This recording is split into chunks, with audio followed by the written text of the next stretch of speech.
ناظرین السلام علیکم ورحمۃ اللہ وبرکاتہ۔ حامدا و مصلی اما بعد۔ ایک صاحب نے سوال پوچھا کہ عاشورہ کے دن ہمیں کیا کرنا چاہیے اور یہ مکمل دن صبح سے شام تک ہم کس طریقہ پر گزاریں۔ تو انشاءاللہ اس ویڈیو میں اسی سوال کا جواب تفصیل کے ساتھ دینے کی کوشش کروں گا۔ اللہ تبارک و تعالی ہم سبوں کو عمل کی توفیق عطا فرمائے، آمین۔ تو دیکھیے، اس کے اندر بعض باتیں میں مشورہ کے طور پہ اپنی طرف سے رکھوں گا اور بعض باتیں وہ ہے جو انشاءاللہ حدیث سے ثابت ہے، میں وہ بھی آپ کے سامنے رکھنے کی کوشش کروں گا۔ تو یاد رکھیے، عاشورہ کے دن ہمیں چاہیے کہ ہم روزہ رکھیں، اور روزہ رکھنے کے لیے آپ کو سحری کرنا ہے۔ جب سحری کے لیے آپ اٹھیے تو اپنے گھر والوں کو بھی اٹھائیے جو بالغ ہیں اور روزہ کو برداشت کر سکتے ہیں۔ پھر ہو سکے تو اپنے دوست و احباب کو بھی آپ پہلے سے بتلا کر کے رکھیے کہ بھائی آج سحری ہے، آج ہمیں سحری کرنا ہے۔ اس وقت میں اگر آپ اٹھ جاؤ تو ہمیں اٹھا دو، ہم اٹھیں تو ہم آپ کو اٹھائیں گے۔ اگر اس طریقہ پر کریں گے تو ایک دوسرے کو یاد رہے گا اور اٹھ جائیں گے، وہ سحری کر لیں گے۔ سحری کر لینے کے بعد آپ فجر کی نماز جماعت کے ساتھ پڑھیے، اور نماز پڑھنے کے بعد جتنا بھی ہو سکے آپ قرآن کی تلاوت، ذکر و اذکار جو بھی ہو سکے آپ وہ کر لیجئے۔ اگر آپ نے آفس سے چھٹی لے رکھا ہے، جیسا کہ ابھی آج کیا کہتے ہیں اتوار کو ہے یوم عاشورہ، تو وہ چھٹی کا دن ہی ہے پہلے سے، لہٰذا آپ اپنے گھر میں اپنے گھر والوں کے ساتھ قرآن کی تلاوت کے لیے بیٹھیے۔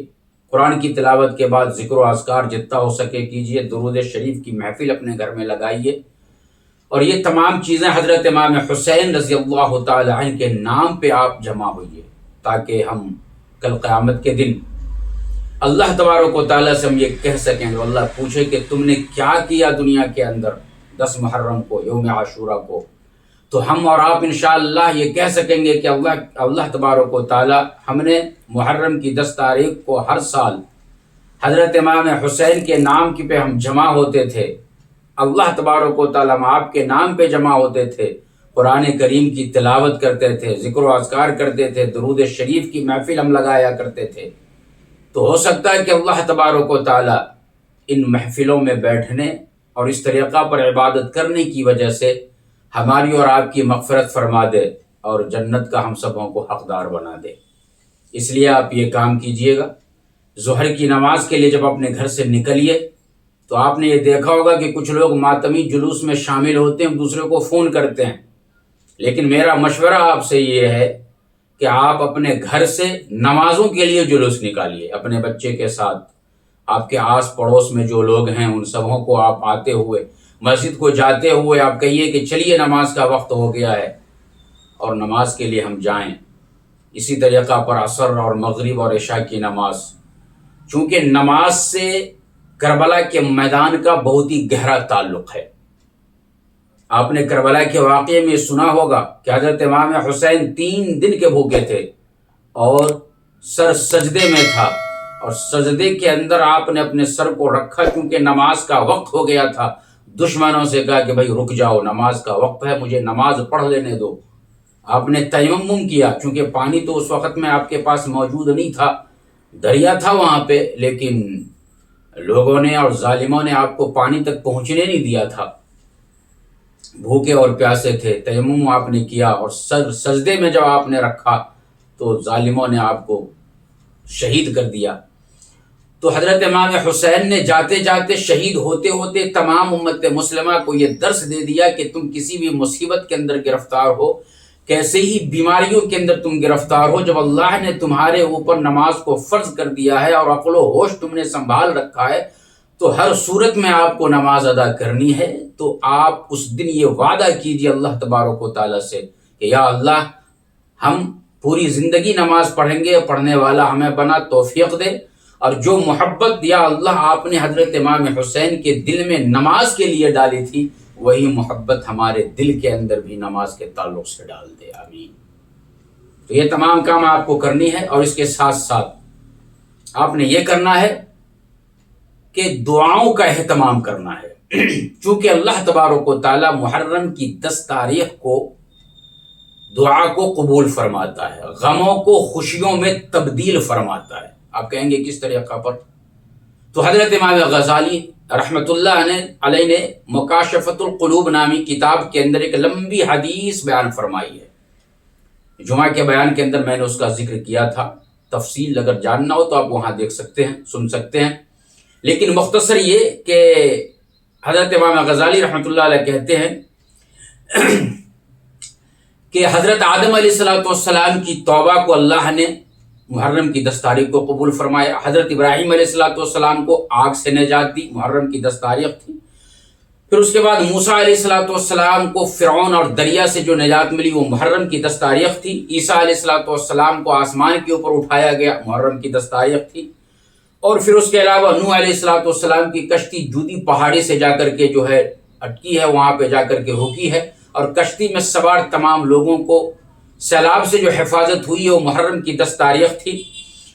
پھر اس کے بعد یونس علیہ السلام مچھلی کے پیٹ سے نکالے گئے، محرم کی 10 تاریخ تھی۔ اور یعقوب علیہ السلام کے آنکھ کے اندر بینائی جو آئی ہے وہ بھی محرم کی 10 تاریخ تھی۔ اور یوسف علیہ السلام کو گہرے کنویں سے نکالا گیا، وہ بھی محرم کی 10 تاریخ تھی۔ ابھی جن جن نبیوں کا نام میں نے آپ کے سامنے لیا ہے وہ کسی نہ کسی غم اور مصیبت کے اندر مبتلا تھے۔ اللہ تبارک و تعالیٰ نے اس غم اور مصیبت کو جو دور کیا، وہ دن جو تھا وہ محرم کی 10 تاریخ تھی۔ لہٰذا ہماری اور آپ کی زندگی میں اللہ تبارک و تعالیٰ وہ دن محرم کی 10 تاریخ عطا فرمانے والے ہیں۔ لہٰذا ہمیں بھی چاہیے کہ ہم ان تمام عبادتوں کے ساتھ ساتھ جب دعا کے لیے ہاتھ اٹھائیں تو غم زدہ ہوں، آنکھوں سے آنسو جاری ہو، اور پھر جب ہم اللہ سے دعا کریں گے ایسی صورت میں تو اللہ تبارک و تعالی ہمارے غم کو بھی خوشیوں میں تبدیل فرما دے گا۔ ہم جو بھی ہمارے اوپر مصیبت ہے اور غم ہے اس کا اظہار اللہ تبارک و تعالیٰ کے سامنے کریں اور کہیں کہ یا اللہ، جس طریقہ پر آپ نے ان انبیاء کرام کو مصیبتوں سے بچایا تھا اور مصیبت کو خوشیوں میں تبدیل فرما دیا تھا، یا اللہ ہماری بھی مصیبت کو خوشیوں میں تبدیل فرما دے۔ تو انشاءاللہ اللہ تبارک و تعالی ہم سبوں کی دعا کو ضرور قبول فرمائے گا۔ تو اس طریقہ پر ہمیں کرنا ہے انشاءاللہ۔ پھر اس کے بعد نبی کریم صلی اللہ علیہ وسلم نے ایک حدیث کے اندر بیان فرمایا، اس کے اندر بعض علماء کرام نے کہا کہ بھائی یہ حدیث جو ہے وہ ضعیف ہے، لیکن میرے دوستو علماء کرام نے اپنا تجربہ اس حدیث کی روشنی میں بیان فرمایا ہے کہ جس کسی نے بھی اس حدیث کے اوپر عمل کیا ہے، چہ جائے کہ وہ ضعیف ہے لیکن ان کو فائدہ پورا سال اس کا نظر آیا ہے۔ لہٰذا ہمیں چاہیے کہ ہم اس حدیث کے اوپر عمل کریں۔ حدیث یہ ہے کہ آقا صلی اللہ علیہ وسلم نے ارشاد فرمایا کہ محرم کی 10 تاریخ کو اپنے گھر والوں کے اوپر، اپنے اہل و عیال کے اوپر کھانے اور پینے کی چیزوں میں وسعت سے کام لو، بخالت کو چھوڑ دو، ان کے اوپر زیادہ سے زیادہ خرچہ کرو، تو اللہ تبارک و تعالیٰ اس ایک دن کے خرچے کی وجہ سے پورا سال آپ کے رزق کے اندر برکت عطا فرمائے گا۔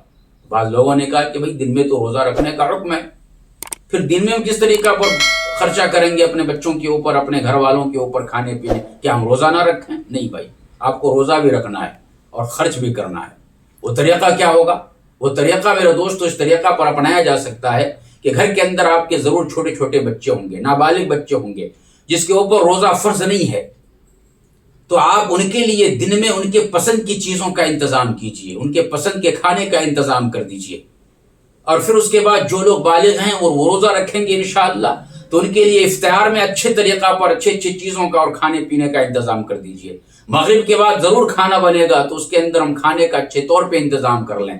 تو اس طریقہ پر جو روزہ رکھنے والے ہیں وہ روزہ بھی رکھیں گے، ان کے لیے بھی انتظام ہو جائے گا، اور جو ہمارے نابالغ بچے گھر میں ہیں ان کے لیے بھی دن میں انتظام ہو جائے گا۔ تو الغرض ہم اس طریقہ پر انتظام کر سکتے ہیں۔ اللہ ہمیں جو ہے توفیق عطا فرمائے، اور پھر اس کے بعد انشاءاللہ دیکھیے گا کہ سارا سال آپ کے رزق کے اندر برکتیں رہیں گی۔ اللہ تبارک و تعالیٰ آپ کے رزق کے دروازے کو انشاءاللہ ضرور کھول دے گا۔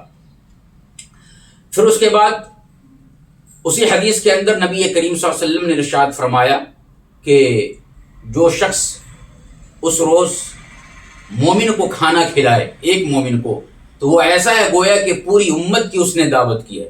لہٰذا جب آپ نے اپنے گھر میں مغرب کے بعد کھانے کا اچھا انتظام کیا ہے تو آپ کسی ایک مومن کو، میرا مشورہ یہ ہے کہ آپ کے محلے کے مسجد کے امام صاحب، ان کی بیوی بچے ہوں گے، آپ ان کے لیے کھانے کا انتظام کر دیجئے، تو اللہ تبارک و تعالیٰ آپ کو پوری امت کو کھلانے کا ثواب عطا فرمائے گا۔ اللہ توفیق عطا فرمائے۔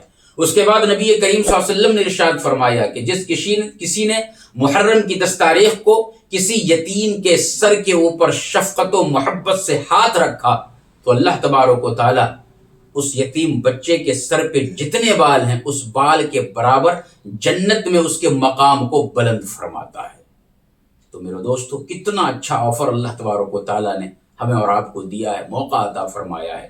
محبت و شفقت کا مطلب یہ ہے یتیم کے اوپر ہاتھ رکھنے، سر کے پہ ہاتھ رکھنے کا، کہ اگر ان کو کسی بھی چیز کی ضرورت ہے، کھانے کی، پینے کی، پہننے کی، اوڑھنے کی، تو ان تمام چیزوں کا آپ انتظام کرا دیجیے، وہ بیچارہ خوش ہو جائے گا یتیم بچہ، اور پھر اللہ تبارک و تعالیٰ آپ کو اس طریقہ پر انعامات سے نوازے گا۔ اللہ تبارک و تعالیٰ مجھے بھی ان باتوں پہ عمل کی توفیق عطا فرمائے، اور تمام سامعین اور ناظرین کو بھی ان تمام باتوں کے اوپر عمل کی توفیق عطا فرمائے۔ آمین۔